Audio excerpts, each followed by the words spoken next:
It was a short week in the market, and while I'm recording this, B-2 bombers are on their way, according to resources, to the Middle East. Will they do something? Will you see this video after America attacked Iran? Yes, no, I have no idea. What I do know that on this video, I'm going to summarize what we do know, what happened in the last week, or actually the last 4 days. In the market had a lot of news, so let's dive in. Hello everyone, my name is Micha, and on this channel we talk about stocks, we talk about the market, and a quick reminder that everything and anything that you see here is not financial advice. It's only for entertainment purpose only. This is the channel. It's currently 6.6k subscribers. You can subscribe if you want, turn notifications on, and by that you will be updated on everything that has happened during the week. Here we go. This is the market. This is how it ended. You can see the S&P ended fractionally lower, 0.15. NASDAQ, kind of hunch. Same on the Dow. Russell up 0.15, and RSP, which is the equal weighted 0.17. As you can see, not a huge week for the market, but you can also see that the market actually went down heavily Friday with all the rumors on America attacking Iran, probably during the weekend, at least according to Bloomberg. And again, while I'm recording this, nothing has happened so far. These are the indices themselves. You can see that energy and financials are the only green ones on the board. All the rest ended on the red side, with healthcare down 2.59%. A very strange time for healthcare, that's for sure. When we look at the crypto market, it does not provide any hiding spots. Bitcoin down 4.8% and Ethereum down 9% for the last 5 days. Commodities, natural gas up 4.8% and crude oil up 2.9%. Brings gold and silver down 0.8 to 1.8%. The big 8 companies, Apple up, Nvda, Broadcom, Microsoft, Meta, while Tesla, Amazon, and Google down for the week. And that, of course, brings us to the highlights from a news perspective for the week. We'll start with Friday. A lot of news around Apple buying Perplexity, or at least talking about it. And we know that Apple, or at least there's a memo that we got, an internal memo that executives at Apple have discussed how they can acquire Perplexity, which is a competitor to OpenAI, ChatGPT, and Apple, with their lack of AI capabilities, need to find a solution, whether it will be Perplexity by an acquisition or a joint venture or something. Not really clear right now. But that all these headlines, of course, increase the price of Perplexity, and until you see this video, they might have been acquired already. The Fed decided not to change rates this month either, waiting for what is going to happen around the tariffs. But Fed Waller on Friday said on CNBC that the Fed is in a position that they might cut next month. He thinks that they're waiting too long, or at least waited for 6 months, and it doesn't make any more sense to wait. Even if there will be inflation, they should lower rates. Someone else that wants the Fed to lower rates is Donald Trump. This is his manifesto or essay or something, talking about Biden's era and Jerome Powell and all the nicknames that you can think of giving Jerome Powell, from Too Late Powell to a stupid person, a nutshell, one of the dumbest and most destructive, real dummy and major loser. And this is just this week. I'm not even talking about beforehand. He's considering not firing, and yes, firing him, and maybe making himself Fed chair. No doubt, a lot of mess around Trump and Powell.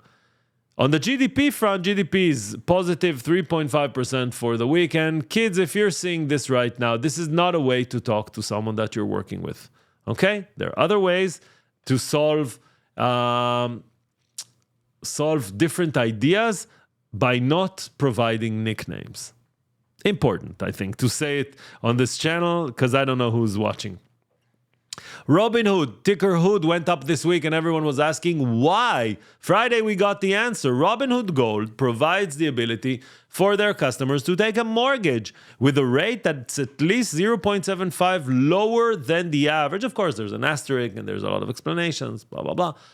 Everything that you see here is still Very, very new. Probably during the week we will get more information, but the chart always says it beforehand. Autonomous driving. So we'll start with, before Google, let's start with Tesla. Sunday morning, Tesla is about to launch their robo-taxi service in Austin, Texas. There are rules for that. It's going to be accessible 6 a.m. to midnight. You must have a debit card or credit card. There are specific rides. It's geofence. There's someone going to be in the front seat, at least at the beginning, but it is starting. The whole autonomous drive is going to be something in focus for the next few days, few weeks. How do we know that? We'll start with Google, that's expanding the Waymo area, at least in the Bay Area, in LA and in San Francisco. Zoox, company owned by Amazon, is pushing forward the production so they can deliver autonomous ride in Las Vegas. All these things are going to happen, and we're going to hear a lot about it. Microsoft is reportedly planning thousands of more job cuts, maybe because they're not in the autonomous driving arena. You don't know. On the addition to that, Nvda and Foxconn are probably going to implement humanoid robots in their US manufacturing. After Tesla is doing that, Nvda says, why aren't we doing that? We're providing the chips for everything. Coinbase has secured license in Luxembourg to offer crypto services across the European Union. We talked about this. Meta is launching Meta glasses with Oakley. I don't like this design specifically, but another way for Meta to keep advancing their augmented vision. They believe this is going to be the next thing that is going to replace the phone. It's going to start with sunglasses, but it's going to go to regular glasses like this in the future. Maybe in the next few years, instead of me looking at a teleprompter here, I would just look at the screen and you will see what I'm looking. We'll see. I don't know where it's going to go.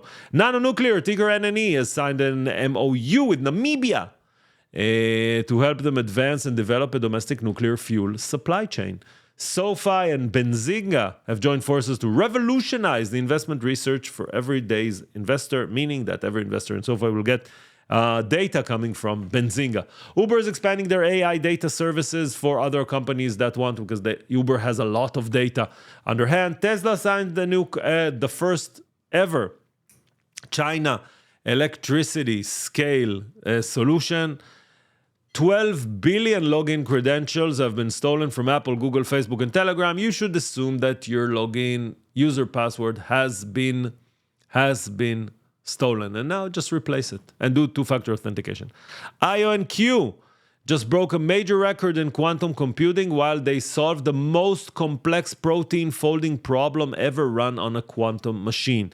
Another advancement showing that quantum computing is at an inflection point. Waymo, we talked about autonomous, is expanding to New York, not only in the cities that they operate. And why is it so dramatic? What is happening tomorrow, Sunday, with Tesla?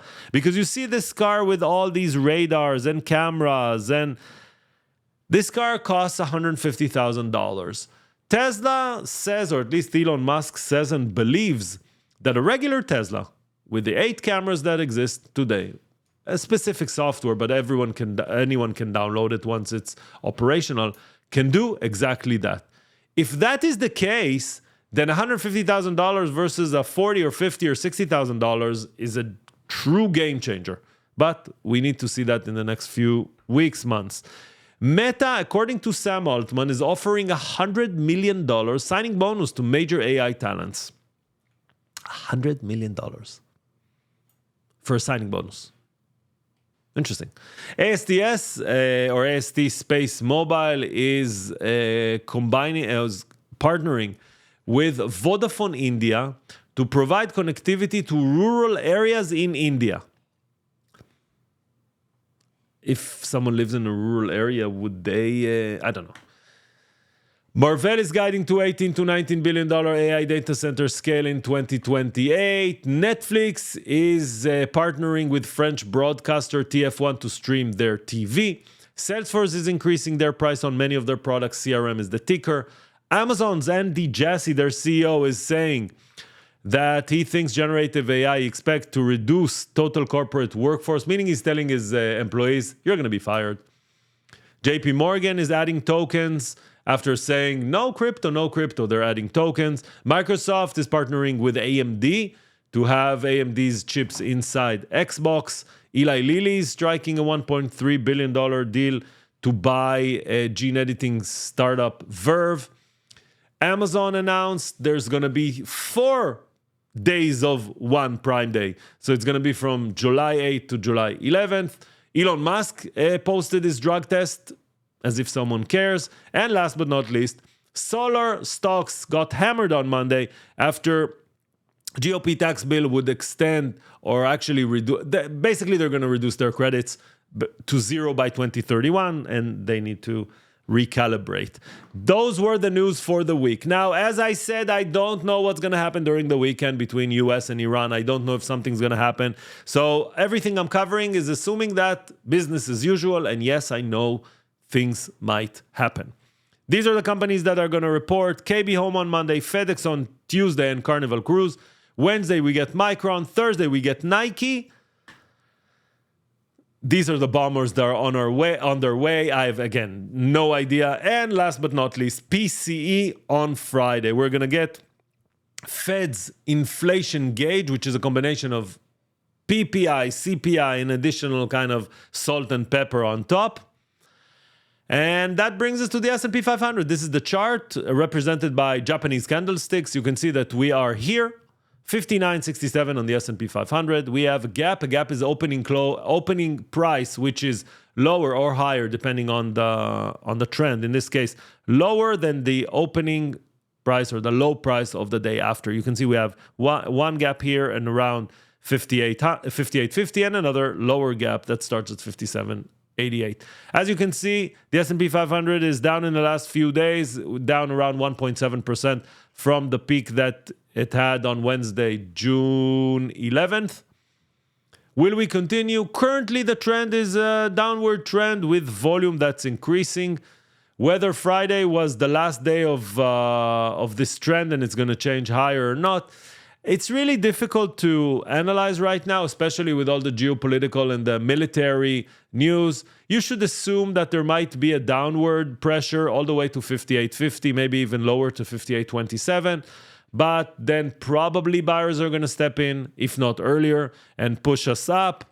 We should see it when we add kind of the 50-day moving average. You can see that we're very far from it. So there might be still downward pressure. I don't see anyone jumping in to save currently the market. Not that it crashed, but to save the market with a downward trend. If nothing happens during the weekend, of course, people would be excited that nothing happened and, markets might change. All these things are what happened during the week. We will meet again next week. Don't forget to like this. And if you can share it with other people that will subscribe, I will mostly thank you for that. Thank you very much for watching. Till next time, Micha Stocks saying bye-bye.